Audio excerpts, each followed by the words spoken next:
الحمد لله رب العالمين الصلاة والسلام على سيد الأنبياء والمرسلين وعلى آله الطيبين الطاهرين وأصحابه الراشدين المهديين أما بعد فأعوذ بالله من الشيطان الرجيم بسم الله الرحمن الرحيم أفمن هذا الحديث تعجبون وتضحكون ولا تبكون صدق الله مولانا العظيم إن الله وملائكته يصلون على النبي يا أيها الذين آمنوا صلوا عليه وسلموا تسليما الصلاة والسلام عليك يا رسول الله وعلى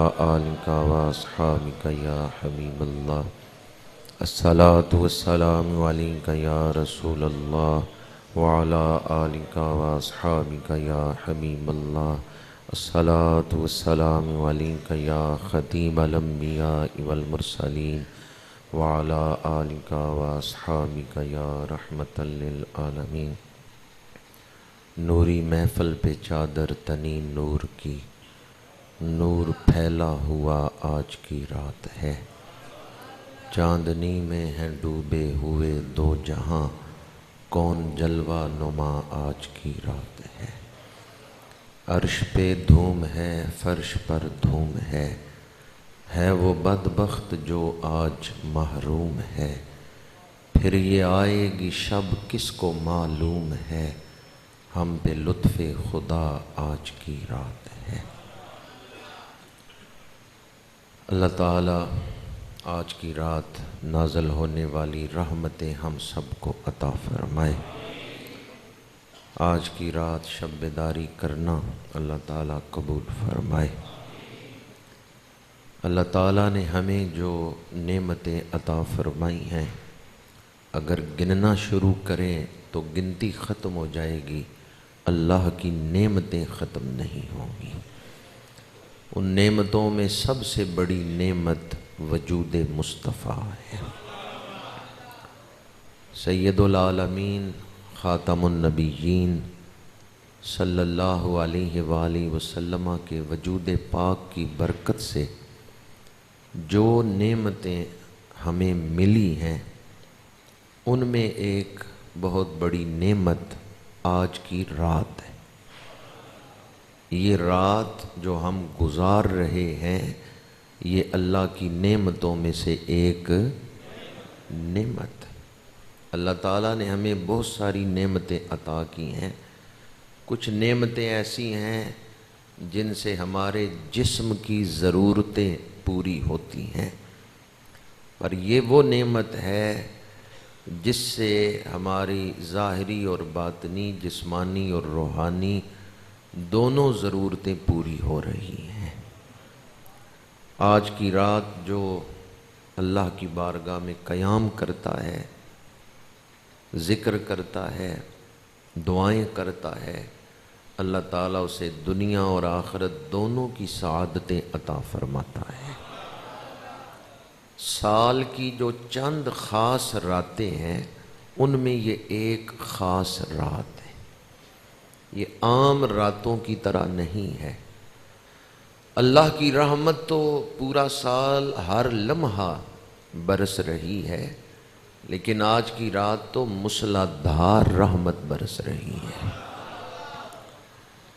پورا ہفتہ اللہ کی رحمتیں برستی ہیں، لیکن نماز جمعۃ المبارک کے وقت جو رحمت ہوتی ہے وہ باقی دنوں میں ظہر کی نماز پر نہیں ہوتی۔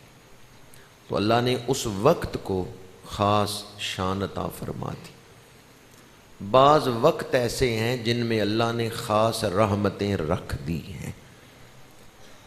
تو یہ وقت جو ہم گزار رہے ہیں، یہ بھی خاص وقت ہے۔ ہمارے پاس آنکھیں نہیں کہ ہم دیکھ سکیں۔ سید العالمین خاتم النبیین صلی اللہ علیہ وآلہ وسلم نے ارشاد فرمایا کہ اس رات اللہ تعالیٰ قبیلہ بنو کلب کی بکریوں کے بالوں سے بڑھ کے گناہگاروں کو بخشش عطا فرماتا ہے۔ اس لیے اس رات کو شب برات کہتے ہیں۔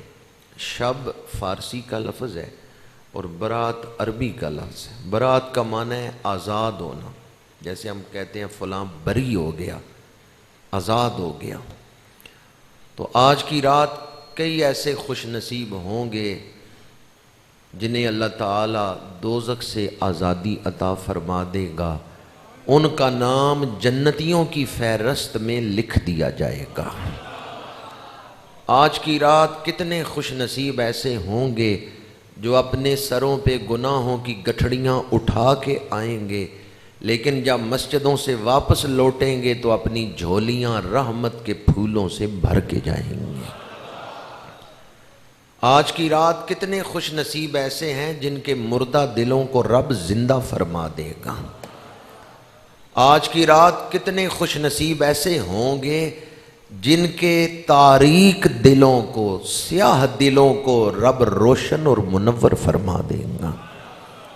آج کئی ایسے لوگ بھی ہوں گے جن کی پیشانیوں پہ شقیٌ لکھا ہوا ہوگا کہ یہ بدبخت ہے، پر وہ جب رب کی بارگاہ میں آہوزاری کریں گے، دعائیں مانگیں گے، رب ان کی تقدیر بدل دے گا اور ان کی پیشانیوں پہ سعید سعادت والا لکھ دیا جائے گا۔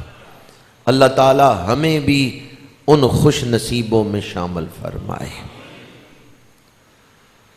میرے آقا کریم صلی اللہ علیہ وآلہ وسلم نے اس رات کے جو بھی فضائل بیان کیے ہیں، اللہ تعالیٰ آج کی رات جاگنے والوں کو اس کا مصداق بنائے۔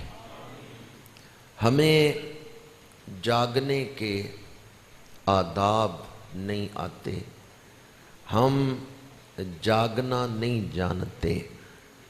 کچھ جاگن کچھ جاگ نہ جانن، کچھ جاگدیاں وی ستے۔ کچھ نہ نو رب ستیاں ملدا، کچھ جاگدیاں وی گئے مٹھے۔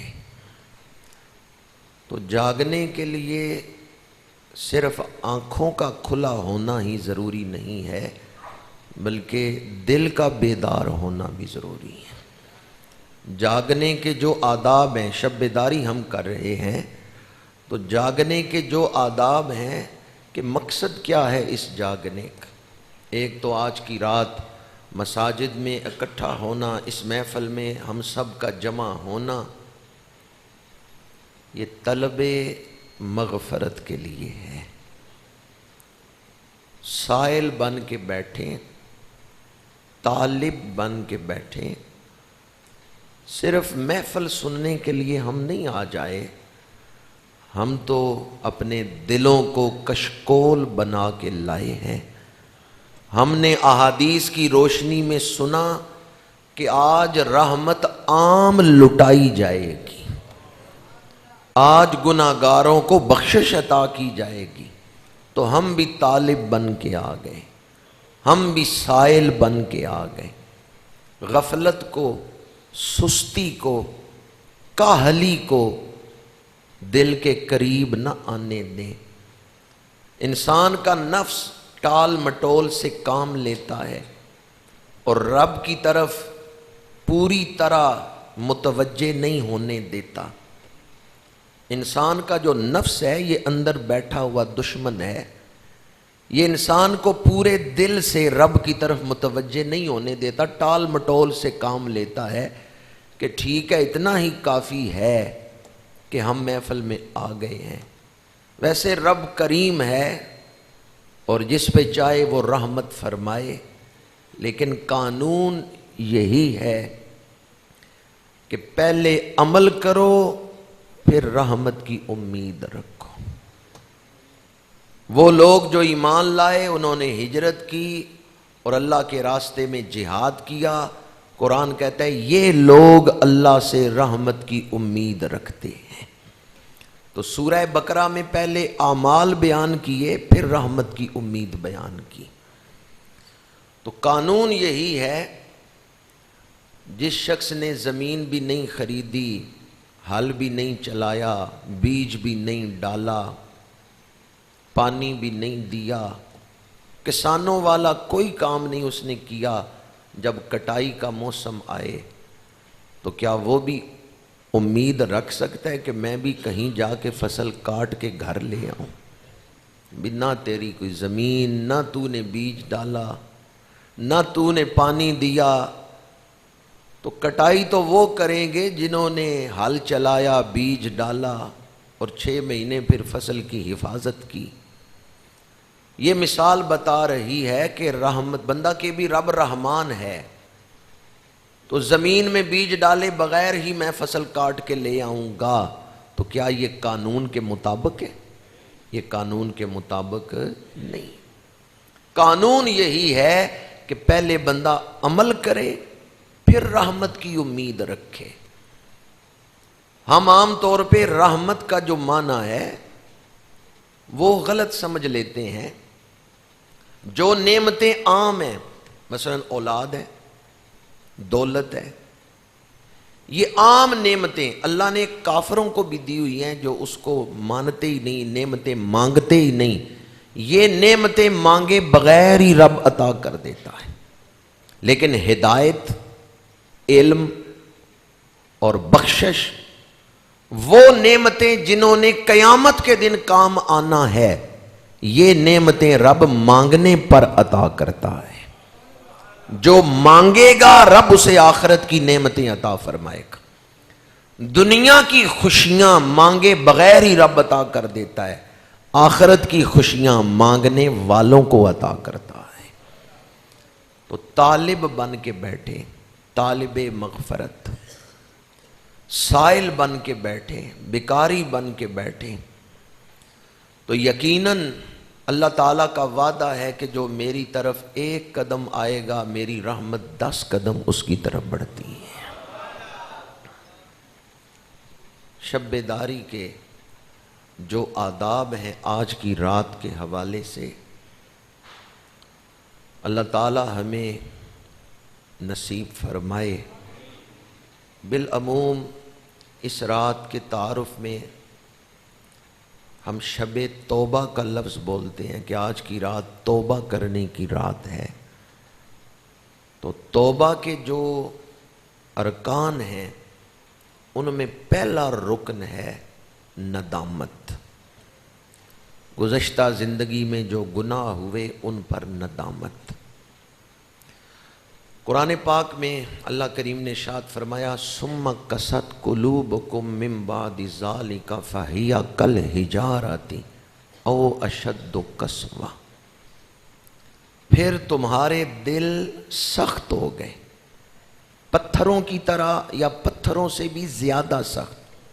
وَإِنَّ مِنَ الْحِجَارَةِ لَمَا يَتَفَجَّرُ مِنْهُ الْأَنْهَارُ، فرمایا بے شک کچھ پتھر ایسے بھی ہیں کہ جن پتھروں سے چشمے جاری ہوتے ہیں۔ اب پتھر سے تو چشمہ جاری ہو اور انسان کی آنکھوں سے آنسو نہ جاری ہو، انسان کو اپنے برے اعمال پر افسوس نہ ہو، ندامت نہ ہو، تو قرآن کہہ رہا ہے اس شخص کا دل پتھروں سے بھی سخت ہے۔ حدیث پاک ہے، میرے آقا کریم نے فرمایا مومن گناہ کو اس طرح سمجھتا ہے جیسے ایک وزنی پتھر کے نیچے وہ دبا جا رہا ہے، پہاڑ ہے جو اس پہ گرنے لگا ہے۔ مومن یہ محسوس کرتا ہے گناہ کے حوالے سے، اور منافق وہ جب اپنے گناہ کو یاد کرتا ہے تو وہ اتنا ہی محسوس کرتا ہے جیسے ناک پہ کوئی مکھی بیٹھی تو ہاتھ سے ہٹا دی، وہ لائٹلی لیتا ہے، وہ معمولی سمجھتا ہے گناہ کو۔ بعض بزرگوں کے حوالے سے آپ سنتے ہوں گے کہ فلاں ہستی نے دعا مانگی، یا اللہ کاش میں چڑیا ہوتا جو فضا میں اڑتا رہتا اور آخرت میں مجھ سے حساب نہ لیا جاتا۔ بعض بزرگوں نے کہا کاش میں یہ تنکا ہوتا۔ تو وہ کیوں اس طرح کے لفظ بولتے تھے یا اس طرح کی خواہشوں کا اظہار کرتے تھے؟ انہیں پتا تھا آخرت کے معاملات کیا ہیں اور موت کے بعد کن گھاٹیوں سے ہم نے گزرنا ہے۔ زندگی آزمائش ہے، یہ اکثر ہم بولتے ہیں سنتے ہیں، پر یہ اتنی بھی چھوٹی آزمائش نہیں ہے یا اتنی بھی سوکھی آزمائش نہیں ہے۔ یہ زندگی جسے آپ کہتے ہیں کہ زندگی آزمائش ہے، لِيَبْلُوَكُمْ أَيُّكُمْ أَحْسَنُ عَمَلًا، زندگی آزمائش ہے تو یہ اتنی بھی سوکھی آزمائش نہیں ہے، یہ اتنی بھی معمولی آزمائش نہیں ہے، اس میں بڑی پیچیدگیاں ہیں، اس میں کئی مراحل ہیں جن سے انسان نے گزرنا ہے۔ اس لیے اللہ تعالیٰ کا قرب، ہمیشہ کے لیے اللہ کا قرب حاصل کرنا، یہ بہت بڑی دولت ہے۔ اور اکثر میں یہ بات کہتا ہوں کہ اللہ پاک ہے اور اس کا قرب حاصل کرنے کے لیے پاکیزگی شرط ہے۔ میلے کپڑے پہن کے تو ہم کسی تقریب میں نہیں جاتے، کپڑوں پہ غلاظت لگی ہوئی ہو وہ کپڑے پہن کے تو ہم کسی تقریب میں نہیں جاتے، لیکن گندے دل لے کے ہم محفلوں میں چلے جاتے ہیں، پلید دل لے کے ہم تقریبات میں چلے جاتے ہیں، کیونکہ ظاہر تو ہمیں محسوس ہو رہا ہے اور باطن اس وقت اوجل ہے، وہ محسوس نہیں ہو رہا۔ قرآن پاک نے کہا ثم قست قلوبکم من بعد ذالک، پھر اس کے بعد تمہارے دل سخت ہوگی۔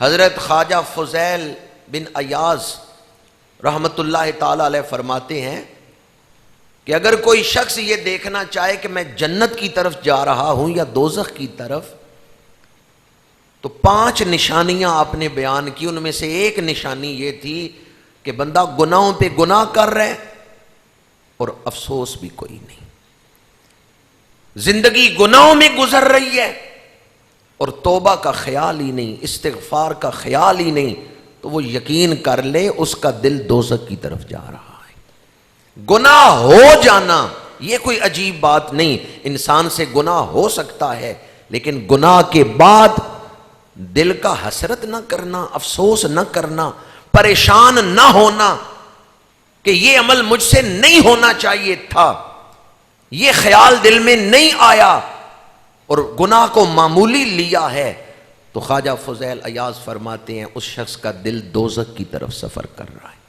ثم قست قلوبکم من بعد ذالک فہی کالحجارہ، پھر تمہارے دل سخت ہو گئے پتھروں کی طرح، یا او قسوہ، پتھروں سے بھی زیادہ سخت۔ وَإِنَّ مِنَ الْحِجَارَةِ لَمَا يَتَفَجَّرُ مِنْهُ الْأَنْهَارُ، پتھروں سے تو چشمے بھی جاری ہوتے ہیں، تو اگر پتھر سے چشمے جاری ہوں لیکن مومن کی آنکھ سے ندامت کے آنسو نہ آئیں تو اس کا دل پتھر سے بھی زیادہ سخت ہو گیا۔ 7ویں پارے کی پہلی آیت ہے وَإِذَا سَمِعُوا مَا أُنزِلَ إِلَى الرَّسُولِ تَرَىٰ أَعْيُنَهُمْ تَفِيضُ مِنَ الدَّمْعِ مِمَّا عَرَفُوا مِنَ الْحَقِّ، جب انہوں نے قرآن سنا تو محبوب آپ دیکھیں گے ان کی آنکھوں سے آنسو جاری ہو گئے۔ کیا سنا؟ وَإِذَا سَمِعُوا مَا أُنزِلَ إِلَى الرَّسُولِ، جو کچھ رسول کی طرف اتارا گیا ہے جب انہوں نے سنا، تَرَىٰ أَعْيُنَهُمْ، تو محبوب آپ ان کی آنکھیں دیکھیں گے، تَرَىٰ أَعْيُنَهُمْ، آپ دیکھیں گے ان کی آنکھیں۔ بعض مفسرین نے لکھا ہے کہ جب بھی کوئی عشق الہی میں، محبت الہی میں یا خشیت الہی میں آنسو بہاتا ہے، حضور اس کی آنکھوں کی طرف نگاہ فرماتے ہیں، وہ نگاہ مصطفیٰ میں ہے جو خوف خدا سے آنسو بہا رہا ہے۔ اور آگے قرآن نے فرمایا یہ آنسو کسے آئیں گے؟ مما عرفوا من الحق، وہ جو حق کی پہچان رکھتے ہیں ان کی آنکھوں میں ہی آنسو آتے ہیں، جو حق کی معرفت رکھتے ہیں۔ اگر انسان اپنے آپ پہ غور کرے پھر بھی دل نرم ہو جائے گا کہ میرے رب نے میرے اوپر کتنے احسانات فرمائے۔ یا ایھا الانسان ما غرک بربک الکریم الذی خلقک فسواک فعدلک فی ای صورۃ ما شاء رکبک، اے انسان کس چیز نے تجھے اس کریم رب سے، اپنے کریم رب سے سرکش بنا دیا ہے، بے نیاز بنا دیا ہے کہ تو اس سے دور ہو گیا۔ وہ رب جس نے تجھے بنایا ہے، وہ رب جس نے تیرے اعضاء میں حسن رکھا ہے، کوئی عضو جیسا ہونا چاہیے تھا، اس نے ایسا ہی بنایا ہے، اعضاء میں تعدیل رکھی ہے، حسن رکھا ہے، وہ جس صورت میں چاہتا تمہیں بنا سکتا تھا۔ دنیا میں کتنے لوگ ایسے ہیں چل نہیں سکتے، آپ لوگ چل کے آگے، کتنے لوگ ایسے ہیں دیکھ نہیں سکتے، آپ لوگ دیکھ رہے ہیں، کتنے لوگ ایسے ہیں سن نہیں سکتے، آپ سن رہے ہیں، اور اس وقت تو کتنے لوگ ایسے ہیں سانس کے مسائل میں مبتلا ہیں۔ اللہ نے ہمارے اوپر کتنے احسانات فرمائے ہیں، جس کے دل میں احساس ہوگا، بس احساس بہت بڑی چیز ہے، احساس بہت بڑی دولت، کہ میرے رب نے احسان کیا ہے میرے اوپر۔ قرآن پاک میں ایک مقام پر ارشاد فرمایا، انشکر لی ولوالدیک، میرا شکریہ ادا کرو اور اپنے والدین کا۔ اللہ نے اپنے ساتھ کس کا شکریہ ادا کرنے کا حکم دیا ہے؟ اپنے شکرانے کے ساتھ والدین کے شکرانے کا ذکر کیوں کیا ہے؟ اس لیے کہ والدین کو احسان کرتے ہوئے ہم دیکھتے ہیں، والدین کو ہم نے دیکھا کہ میرے باپ نے، میری ماں نے میرے اوپر احسان کیا ہے۔ اگر وہ محسن جن کو ہم دیکھ رہے ہیں ان کا ہم شکریہ نہیں ادا کر سکتے تو اس محسن کا کیسے شکریہ ادا کریں گے جو نظر ہی نہیں آ رہا؟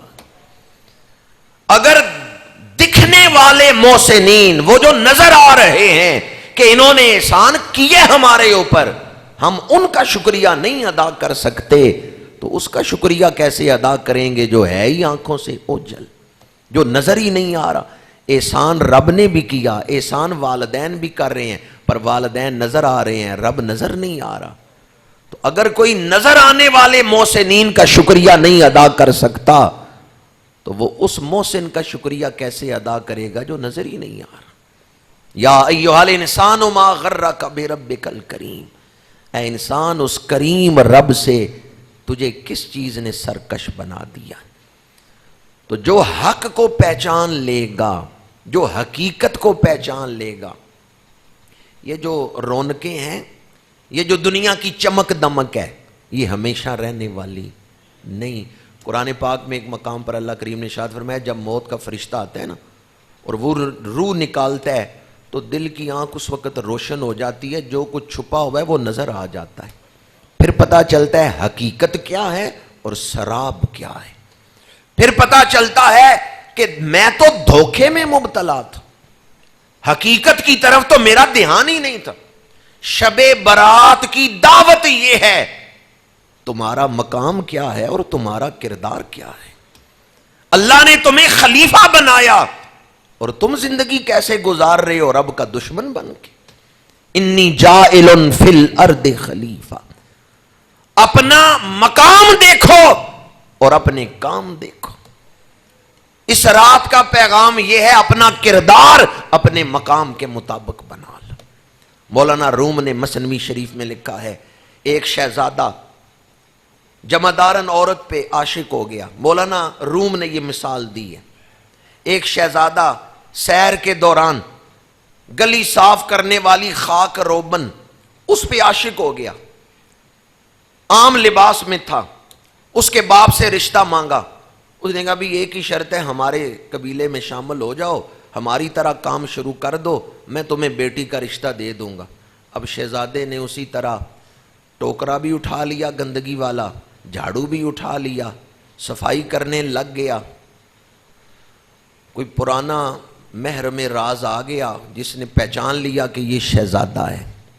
مولانا روم فرماتے ہیں اس نے آ کے اس شہزادے کے کان میں کہا کہ تجھے شیطان نے دھوکے میں ڈال دیا ہے، تیرا کام تو تخت پہ بیٹھنا تھا، نالیاں صاف کرنا نہیں، تو اپنے مقام کو بھول گیا۔ یہ مثال دے کے مولانا روم فرماتے ہیں جو آدمی منصب، دولت، شہرت، یہ وقتی رونق اور چمک دمک میں پڑ گیا، حقیقت کو چھوڑ دیا، وہ بھول گیا کہ مجھے تو رب نے عالم امر کا پنچھی بنایا تھا، مجھے تو جہان قدس کا شاہ بنایا تھا اور میں فانی دولت کے پیچھے، فنا ہو جانے والی عزتوں کے پیچھے مارا مارا پھر رہا ہوں۔ آج کی رات پیغام دے رہی ہے، اپنا کردار اپنے مقام کے مطابق بنا لو۔ اللہ نے تمہیں مقام کیا بخشا ہے؟ لَقَدْ خَلَقْنَا الْإِنسَانَ فِي أَحْسَنِ تَقْوِيمٍ، ہم نے انسان کو سب سے خوبصورت شکل میں بنایا ہے۔ فرشتوں سے بہتر ہے انسان بننا، فرشتے سے بہتر ہے انسان بننا، مگر اس میں پڑتی ہے محنت زیادہ۔ تو جو حقیقت کو پہچان لے گا پھر اسے ندامت ہوگی۔ 7ویں پارے کی پہلی آیت میں یہ چیز بیان ہوئی ہے کہ جو غفلت میں رہے گا، تانبے کو سونا سمجھتا رہے گا، نقلی نوٹوں کو اصلی سمجھتا رہے گا، وہ تو نقلی نوٹوں پہ ہی خوش رہے گا۔ لیکن جب حقیقت کھلے گی نا کہ میرے ہاتھ میں تو اصلی نوٹ تھے ہی نہیں، میرے ہاتھ میں تو نقلی نوٹ تھے، پھر وہ ہاتھ ملے گا، پھر افسوس کرے گا۔ جو آج حقیقت کو دیکھ لے گا یا حقیقت کو پہچان لے گا کہ حقیقت کیا ہے، اس کی آنکھوں میں آنسو آ جائیں گے، شکرانے کے آنسو۔ یا اللہ تو نے کتنا فضل کیا، مجھے انسان بنایا، کتنا فضل کیا، مجھے حضور کی امت میں پیدا فرمایا۔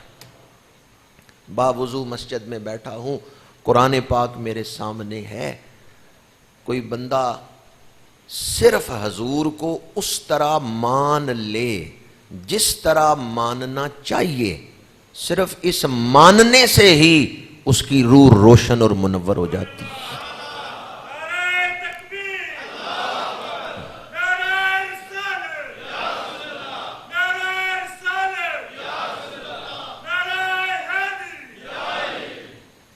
صرف علم سے، آپ اکثر علم کی فضیلت سنتے ہوں گے، علم کی فضیلت ہے، علم کی فلاں فضیلت ہے۔ یہ علم کی اتنی فضیلت کیوں ہے؟ علم باطن پہ ڈائریکٹ اثر کرتا ہے۔ آپ خدا کی وہ صفتیں مان لیں جو خدا میں ہیں، باطن روشن ہو جائے گا۔ آپ حضور کی وہ شانیں مان لیں جو اللہ نے حضور کو عطا کی ہیں، صرف اس ماننے سے ہی دل روشن اور منور ہو جائے گا۔ تو جو حقیقت کو مان لیتا ہے، صرف حقیقت کو ماننے سے ہی دل روشن اور منور ہو جاتا ہے، اور جو حقیقت سے نگاہیں چراتا ہے دل تاریک ہو جاتا ہے، جو حقیقت سے منہ پھیرتا ہے اس کا دل سیاہ ہو جاتا ہے۔ صرف علم سے ہی باطن روشن ہو رہا ہے۔ الابریز میں حضرت عبدالعزیز دباغ رحمۃ اللہ تعالی علیہ انہوں نے یہ نقطہ بیان فرمایا ہے، اور انہوں نے وہ صفات لکھی ہیں امام الانبیاء صلی اللہ علیہ وآلہ وسلم کی، کہ جو حضور کی ان صفتوں کو مان لے گا باطن روشن ہو جائے گا۔ میں ان سب کا خلاصہ ایک جملے میں آپ کے سامنے بیان کر رہا ہوں۔ اگر کوئی یہ مان لے میرا علم، میرا ذہن بہت تھوڑا ہے، اللہ نے حضور کو بے مثال شانیں عطا فرمائی ہیں، اس ماننے سے ہی دل روشن اور منور ہو جائے گا۔ سب سے اولا و اعلیٰ، سب سے بالا و والا۔ 2 آیتیں میں نے قرآن پاک کی آپ کے سامنے پڑھی۔ ایک مقام پہ فرمایا کہ پتھروں سے بھی چشمے جاری ہوتے ہیں، دوسرے مقام پہ فرمایا جو حق کو پہچان لے گا اس کی آنکھوں سے آنسو جاری ہو جائیں گے۔ تیسرا مقام سورہ والنجم سے پڑھ رہا ہوں، جو میں نے خطبہ میں کلمات مقدسہ تلاوت کی ہیں، وہ سورہ والنجم کی آیات ہیں۔ افمن ھذا الحدیث تعجبون، کیا تم اس کلام سے تعجب کرتے ہو؟ کیا تم قرآن پاک سے تعجب کرتے ہو کہ یہ بڑے تعجب والا کلام ہے؟ تضحکون ولا تبکون، ہنستے ہو روتے نہیں ہو، ہنستے ہو روتے نہیں ہو، ولا تبکون، تم روتے نہیں ہو۔ حالانکہ جو قرآن کو صحیح طرح پڑھے گا اس کی آنکھوں سے آنسو جاری ہو جائیں گے۔ حضرت ابو ہریرہ رضی اللہ تعالیٰ عنہ اس حدیث کے راوی ہیں۔ حضرت علامہ بہقی انہوں نے شعب الایمان میں اس کو بیان فرمایا ہے، اور محدث دہلوی انہوں نے مسند الفردوس میں اس حدیث کو بیان کیا ہے۔ حضرت ابو ہریرہ فرماتے ہیں ہم صفہ کے چبوترے پہ بیٹھے ہوئے تھے۔ یا اللہ ہم سب کو وہاں حاضری نصیب فرما۔ صفہ کا چبوترا وہ ہے کہ جہاں امام الانبیاء صحابہ کو قرآن پڑھاتے تھے، دین سکھاتے تھے۔ ابو ہریرہ کہتے ہیں ہم صفہ کے چبوترے پہ بیٹھے ہوئے تھے، ایک صحابی قرآن پڑھ رہے تھے، انہوں نے یہی آیات پڑھی، وہ سورہ والنجم کی تلاوت کر رہے تھے۔ افمن ھذا الحدیث تعجبون تضحکون ولا تبکون۔ جب انہوں نے یہ پڑھا نا، تم ہنستے ہو روتے نہیں ہو، قاری کی آنکھوں سے آنسو جاری ہو گئے۔ پاس بیٹھے ہوئے صحابی وہ بھی رونے لگے، ان کے ساتھ بیٹھے ہوئے صحابی وہ بھی رونے لگے۔ ابو ہریرہ کہتے ہیں میری آنکھ سے بھی آنسو جاری ہو گئے، وہاں جتنے صحابہ بیٹھے تھے سب رونے لگے، حتیٰ کہ رونے کی آواز بلند ہوئی۔ سامع رسول اللہ صلی اللہ علیہ وآلہ وسلم حنینہم، جن لوگوں نے زیارت کی ہے وہ جانتے ہیں کہ چبوترا جو ہے نا صفہ کا، اس سے تھوڑے فاصلے پہ ہی حضور کے حجرے شروع ہو جاتے ہیں۔ حضور اپنے حجرہ مبارکہ میں ہیں، آواز آئی رونے کی کہ صحابہ رو رہے ہیں۔ سامع رسول اللہ صلی اللہ علیہ وآلہ وسلم حنینہم، حضور نے صحابہ کے رونے کی آواز سنی تو تیزی سے اپنے حجرے سے نکل گئے۔ صحابہ روئیں تو حضور تڑپ اٹھتے ہیں۔ صحابہ کے رونے کی آواز رسول اللہ کے گوشے مبارک میں پہنچے تو میرے آقا کریم تڑپ اٹھتے ہیں۔ حضور تیزی سے چلتے ہوئے باہر تشریف لائے، جب صفہ کے چبوترے پہ پہنچے تو کیا دیکھا، ایک صحابی قرآن پڑھ رہے ہیں، وہ بھی رو رہے ہیں، دوسرے بھی رو رہے ہیں۔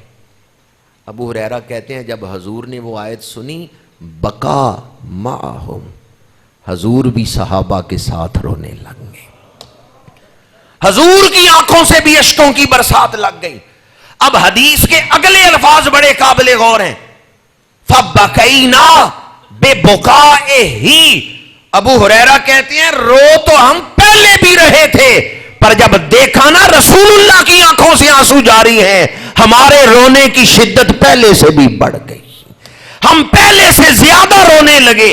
صحابہ حضور کو دیکھ رہے ہیں، حضور صحابہ کی طرف دیکھ رہے ہیں، چشمان رسالت سے بھی آنسوؤں کی برسات لگی ہے، صحابہ بھی رو رہے ہیں۔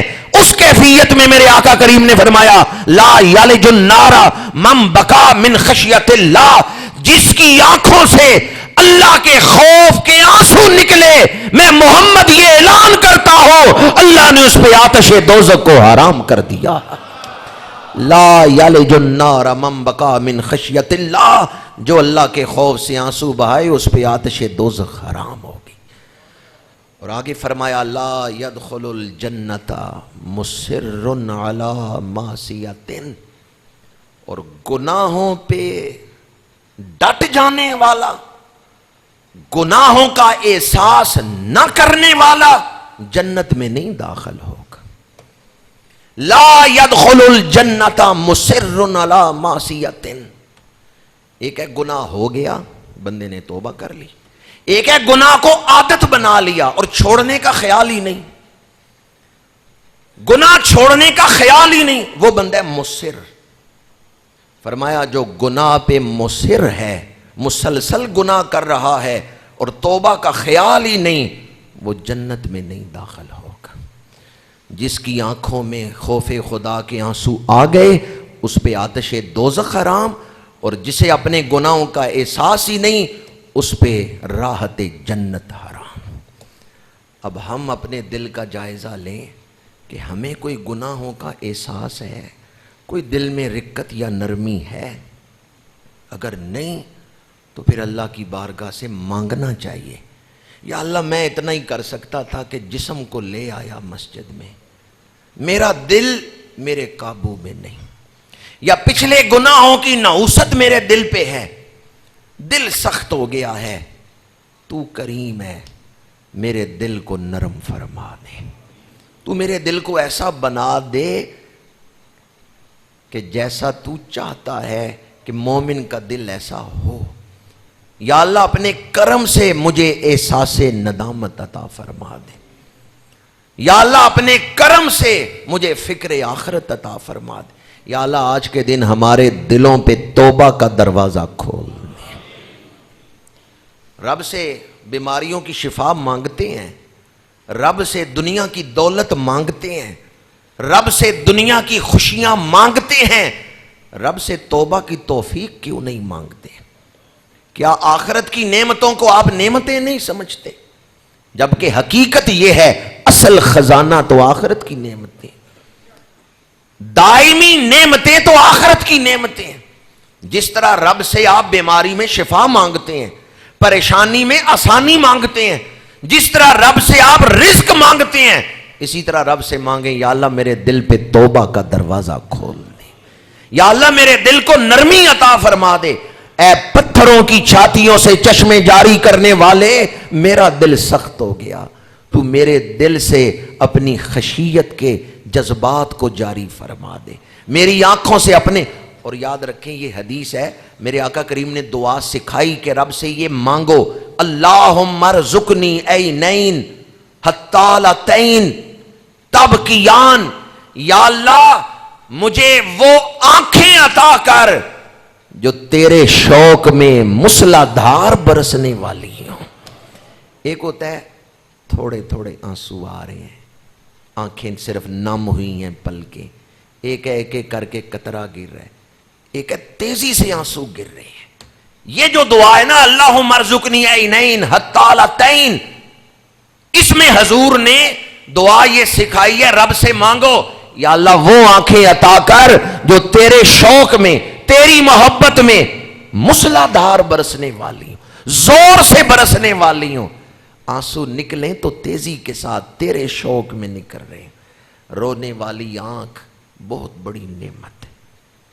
یہ حدیث پاک جو اب آپ کو سنا رہا ہوں یہ بھی حضرت محدث بہقی انہوں نے شعب الایمان میں بیان کی ہے، اور حضرت علامہ ابن حجر عسقلانی نے الاصابہ میں اس کو بیان فرمایا ہے۔ میرے آقا کریم صلی اللہ علیہ وآلہ وسلم ممبر پہ جلوہ افروز ہیں، واز فرما رہے ہیں، آخرت کا ذکر فرما رہے ہیں، صحابہ کا اجتماع ہے، فبکا رجل بین یدیہ، حضور کے سامنے بیٹھے ہوئے ایک صحابی نے چیخ بلند کی، شدت گریہ طاری ہوئی، آہ بلند کی، آخرت کا ذکر سن کے دل پہ ایسے چوٹ پڑی کہ تیزی سے آنسو بہنے لگے۔ میرے آقا کریم نے اس وقت ارشاد فرمایا وہ مومن جن کے بڑے بڑے گناہ پہاڑوں کی طرح گناہ ہوں گے، اگر آج وہ اس محفل میں ہوتے۔ دیکھیں حضور نے رونے والی آنکھ کی فضیلت بیان کرنا تھی تو اس لیے یہ ارشاد فرمایا، ورنہ اس میں اور بہت سارے اسرار و رموز ہیں، صرف ایک پہلو بیان کر رہا ہوں، اور حوالہ میں دے چکا ہوں، الاصابہ میں یہ روایت ہے اور شعب الایمان میں یہ روایت ہے۔ میرے آقا کریم نے فرمایا وہ مومن جو آئندہ آئیں گے، مومن ہوں گے پر ان کے گناہ پہاڑوں کی طرح بڑے بڑے ہوں گے، اگر آج وہ یہاں ہوتے، اس رونے والے کے سامنے ہوتے، تو اس کے رونے کی وجہ سے رب ان کے گناہ بھی معاف فرما دیتا۔ فرمایا اس نے جو آہ بلند کی ہے یہ ایسی اللہ کی بارگاہ میں قبول ہوئی ہے۔ دیکھیں میرے آقا رونے والے کو بھی دیکھ رہے ہیں، در قبولیت کو بھی دیکھ رہے ہیں، اور یہ بھی دیکھ رہے ہیں کہ اس کا رونا کس درجے میں قبول ہوا ہے، کس حیثیت میں قبول ہوا ہے۔ فرمایا میرا صحابی رو رہا تھا تو آسمانوں کے فرشتے تڑپ رہے تھے، اس کے رونے میں وہ درد تھا کہ ساتوں آسمانوں کے فرشتوں کو ہلا دیا ہے، فرشتے اس کے رونے سے متاثر ہوئے، فرشتے تڑپ رہے ہیں اس کے آنسوؤں کے ساتھ۔ اور پھر فرمایا اگر آج وہ مومن جو بعد میں آئیں گے ایمان والے ہوں گے لیکن بڑے بڑے گناہ کریں گے اور ان کے گناہ پہاڑوں کی طرح بڑے بڑے ہوں گے، اگر آج وہ یہاں ہوتے، اس کے آنسوؤں کا صدقہ اللہ ان کے گناہوں کو معاف فرما دیتا۔ پھر حضور نے ایک دعا فرمائی، میرے آقا کریم نے دعا کی، یا اللہ رونے والوں کے صدقے انہیں معاف کر دے جنہیں رونا نہیں آتا۔ قربان جاؤں حضور کی نظر تو اپنی ساری امت پر ہے، چنگے حضور کے ہیں تو ماڑے بھی تو حضور ہی کے ہیں، اور حضور جس طرح اچھوں کو نواز رہے ہیں گناہگاروں کو بھی نواز رہے ہیں. یا اللہ رونے والوں کے صدقے انہیں معاف فرما دے جنہیں رونا نہیں آ رہا. کیا حضور کی ان شفقتوں کا آپ کوئی بدلہ دے سکتے ہیں؟ زبان رسالت دعا کرے ہم جیسے سخت دلوں کے لیے. اور حوالہ میں دے چکا ہوں شعب الایمان میں اور الاصابہ میں یہ حدیث ہے. میرے آقا کریم نے دعا کی ہے اللہم شف البکائین، یا اللہ وہ جو رونے والے ہیں ان کی شفاعت ان کی دعا قبول کر ان کے حق میں جن کو رونا نہیں آتا، جن کی آنکھوں سے آنسو نہیں نکلتے، یا اللہ ان کے حق میں رونے والوں کے آنسوؤں کو قبول فرما. میرے آقا کریم معصوم ہے، اور صرف معصوم نہیں سید المعصومین ہے، خاتم المعصومین ہے، معصومین کے سردار ہیں حضور. فرشتے معصوم ہیں، انبیاء معصوم ہیں، حضور معصومین کے سردار ہیں. لیکن غاروں میں جا کے رو کس کے لیے رہے ہیں؟ آج ہم بھول گئے گناہ میں کروں روئیں حضور. آج ہم حضور کی ان شفقتوں کو بھول گئے. حضور سید المعصومین ہو کر ہمارے گناہوں کی وجہ سے رو رہے ہیں اور گناہ کرنے والوں کو احساس ہی نہیں. وہ گناہوں کو لائٹلی لے رہے ہیں، معمولی سمجھ رہے ہیں. غار سلا سے جا کے پوچھیں کہ حضور کس طرح تڑپ کے روتے رہے. مدینہ منورہ مسجد نبوی کی زمین سے جا کے پوچھیں کہ میرے آقا کس طرح امت کے لیے روتے رہے ہیں. یا پھر عرفات کے میدان میں جا کے عرفات کے پہاڑوں سے پوچھیں، عرفات کی زمین سے پوچھیں، مزدلفہ کے پہاڑوں سے پوچھیں، سفر حج میں میرے آقا کس طرح رو رو کے امت کے لیے بخشش کی دعائیں کرتے رہے. عرفات کے میدان میں زور سے مغرب تک حضور کبھی کھڑے ہوتے ہیں، کبھی بیٹھتے ہیں، کبھی سر جھکاتے ہیں، کبھی بازو بلند کرتے ہیں، اور ایک ہی دعا مسلسل زبان پہ ہے اللہم اغفر لے امتی، اللہم اغفر لے امتی. پروردگار میری امت کو بخشش عطا فرما، پروردگار میری امت کو بخشش عطا فرما. میرے جسم کے ہر بال کو 1,00,000 زبانیں مل جائیں میں پھر بھی حضور کا شکرانہ نہیں ادا کر سکتا کہ رو کے لیے معصوم پیغمبر وہ جو پاک ہیں بلکہ پاکیزہ لوگوں کے لیے بھی نمونہ ہیں. وہ ہستی جن کے وجود کی پاکیزگی سے فرشتوں کو پاکیزگی ملی، نبیوں کو پاکیزگی ملی، وہ رو رہے ہیں تو ہم گناہگاروں کے لیے رو رہے ہیں. لیکن ہم بھول گئے کہ حضور ہمارے لیے روتے. ہمیں اپنے کام عزیز ہیں، درود شریف پڑھنا عزیز نہیں. ہم بھول گئے کیا ساری امت بھی اگر شکرانہ کرے تو حضور کے ان آنسوؤں کا بدلہ دے سکتی ہے. میرے آقا کریم صلی اللہ علیہ وآلہ وسلم معصوم ہو کے آنسو بہا رہے ہیں اور ہم گناہگار ہو کے غافل ہیں. حضرت سیدنا صدیق اکبر رضی اللہ تعالیٰ عنہ فرماتے ہیں کہ اگر آنسو نہ آئیں تو کم از کم دل میں کیفیت ہی یہ بنا لو کہ جس طرح کسی کے دل میں غم ہوتا ہے، اپنے گناہوں پر دل میں حسرت کی کیفیت ہی بنا لو. رب نگاہ دلوں پہ فرماتا ہے. اگر دل میں ندامت آ گئی، افسوس ہوا کہ میں اس مقام پہ پہنچ گیا ہوں کہ میرا دل سخت ہو گیا ہے اور مجھے احساس نہیں کہ میں کس طرف جا رہا ہوں. انسان کی ایک تعریف یہ ہے حیوان مرگ اندیش.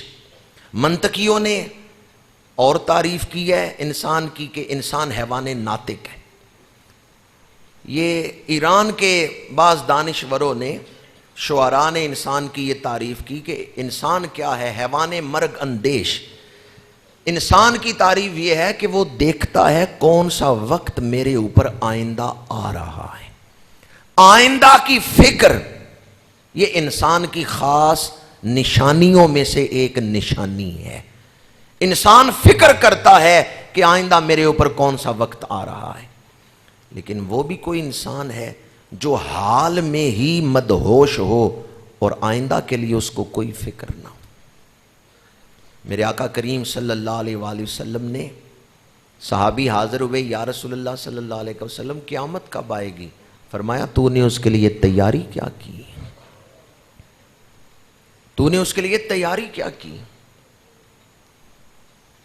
ہم اگلا حصہ حدیث کا وہ تو بیان کرتے ہیں، لیکن یہ نہیں، اس پر نہیں غور کرتے کہ حضور نے تیاری کا پوچھا تھا کہ تو نے تیاری کیا کی ہے۔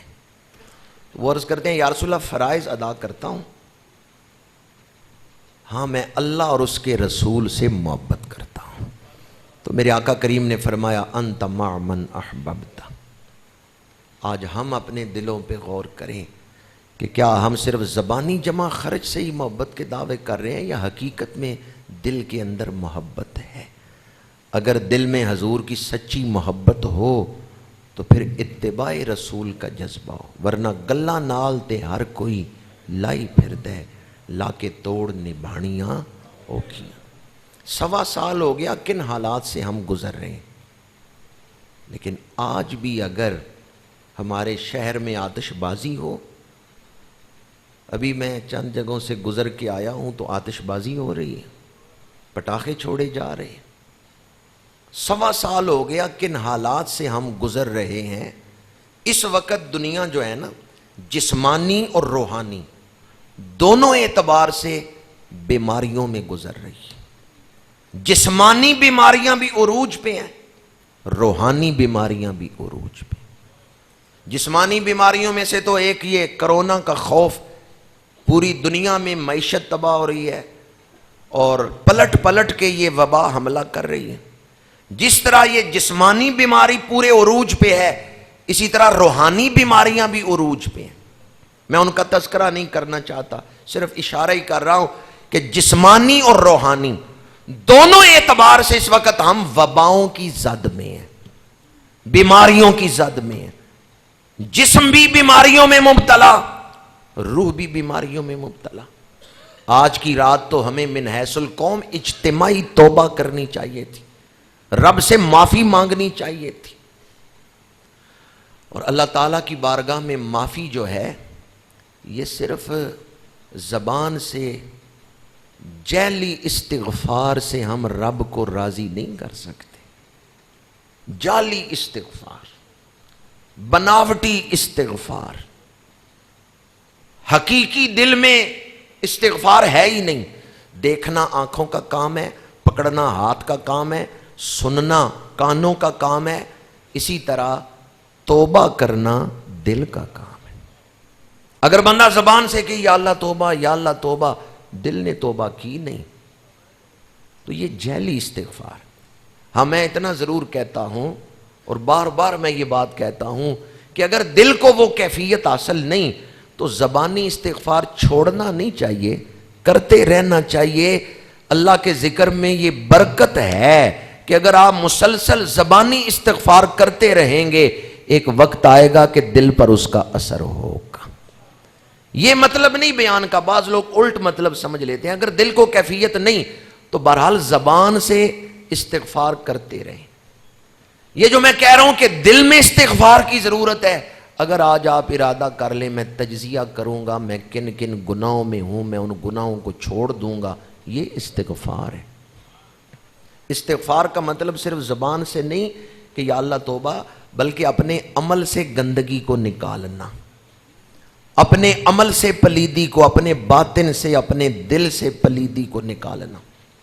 میں حدیث سنا رہا تھا کہ میرے آقا کریم صلی اللہ علیہ وآلہ وسلم نے ارشاد فرمایا، اس ایک رونے والے کے صدقے اللہ تعالیٰ ان مومنین کے گناہوں کو معاف فرما دیتا جن کے گناہ پہاڑوں کی مثل ہیں۔